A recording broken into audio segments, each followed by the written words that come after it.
Well, I'd always thought that I could write songs. So once my children were grown up, it seemed time to find out. You asked me about singing. You realise quite quickly, if you're a songwriter, that there isn't a realistic alternative to singing them yourself. The logistics of it just point you in that direction. So I've spent the last 5 years or so learning how to be a singer. I've done a lot of jazz jam sessions. You learn such a lot at a jazz jam session, and the jazz community is so friendly and supportive.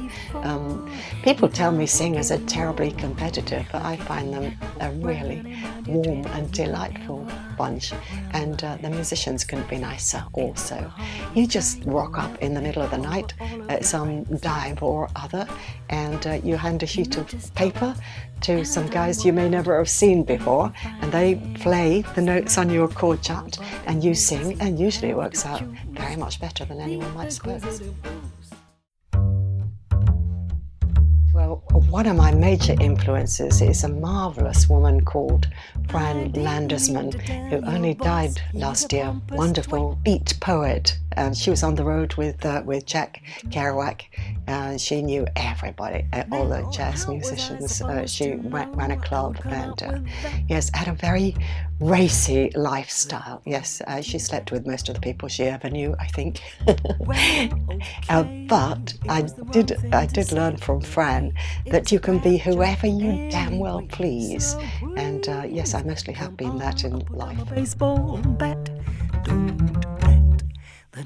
My favourite musicians of all time are Charlie Mingus and Thelonious Monk, very influential. People tell me my voice is like Julie London's and Peggy Lee's. I've listened to them an awful lot.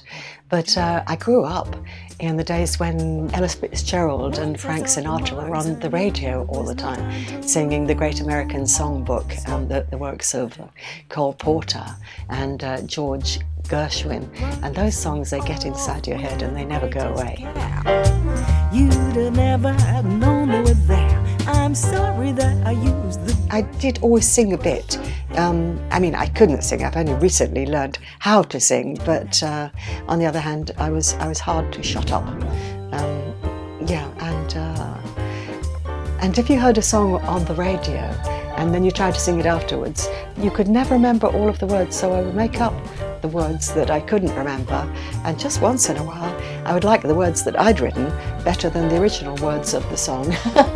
And there's still a few songs like My Romance that I sing my version of rather than the one that was written in the first place.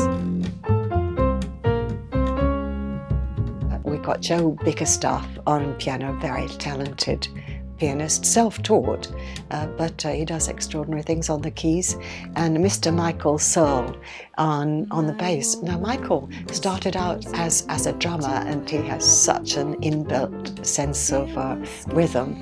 It's a great asset to us, and he loves grooves, especially Latin American ones, Caribbean ones, so we're getting the occasional cha-cha or ska into some of the songs we do together.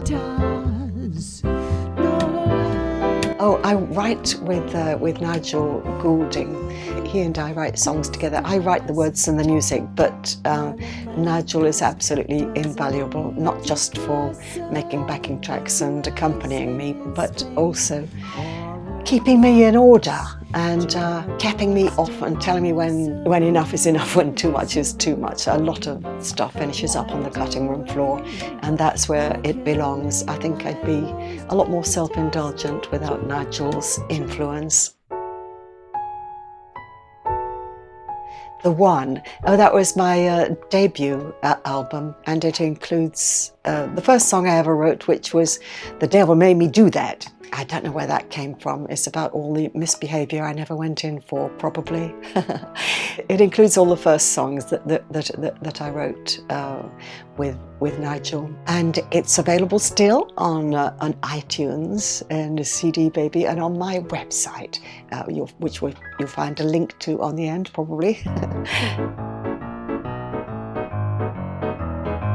Oh, right, I am so privileged with the people I work with. I mean, World-class musicians drop into Bucky Leo's jam session at the Silver Bullet. I sing there every week that I can. And for instance, I've got several recordings with Robin Banerjee, Amy Winehouse's guitarist, and a couple of videos now on YouTube featuring Robin as well that I've made from my live recordings. I record everything that I do, even live, and this is very appreciated by other musicians that I send tracks to. I can't think why everybody doesn't record everything they do. You learn such a lot listening back to yourself. You're needing some hot toddy, take my advice, my advice. Start cooking with hot toddy and coast to paradise.